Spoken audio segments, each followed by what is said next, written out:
Parallèlement à ça, j'ai cofondé l'association AMEB. C'est une association qui se veut être une association militante, d'accord. Alors les initiales AMEB, c'est Halte au massacre en Birmanie. C'est vrai que beaucoup de gens ne le savent pas, mais c'est vrai que voilà, c'est notre ADN un petit peu de départ, c'est de militer pour la cause Rohingya en particulier, plus généralement toutes les minorités birmanes persécutées. Voilà. C'est une association qui a été créée en 2012, donc ça fait quand même pas mal d'années maintenant. Ça fait un peu plus de 13 ans, 14 ans. Et c'est une association, pourquoi je dis militante? Parce que c'est vraiment notre marque de fabrique, notre ADN principal. C'est une association qui tourne autour essentiellement du plaidoyer, donc la défense d'une cause, avant même le terrain humanitaire, le terrain associatif classique qu'on connaît aujourd'hui. Et ça, j'aime le rappeler à chaque fois que j'interviens un petit peu publiquement dans les conférences, etc. Ça, c'est intéressant ce que tu dis, Nordine, parce que nous, on n'a pas l'habitude de ce genre de discours. En fait, toi, tu incarnes une vision.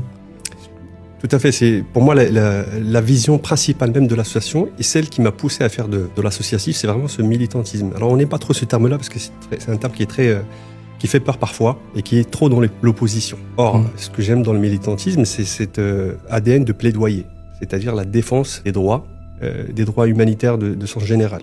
D'accord ? Parce que le fond même de notre cause, c'est qu'il y a une persécution derrière, c'est qu'il y a une minorité en fait qui a été malmenée pendant des années. Et donc le principal apport qu'on pourrait leur apporter, ce que le Rohingya demande depuis des années, c'est justement parler en leur nom.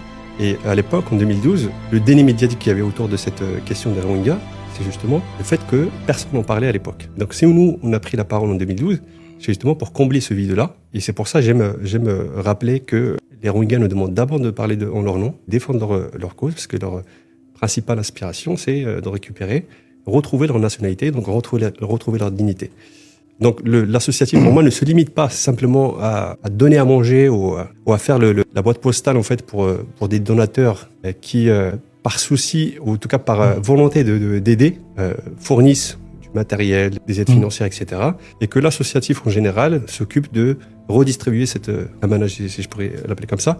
Et on oublie souvent que la principale raison d'être, en tout cas de notre collectif, c'est de pouvoir faire parler de cette cause. Et de toute façon, j'aurai l'occasion d'en parler. Parce qu'en fait, ce que tu mets en évidence, c'est que cet aspect aide humanitaire, alimentaire, logistique et autres, c'est important. Oui. Mais il n'y a pas que ça au final.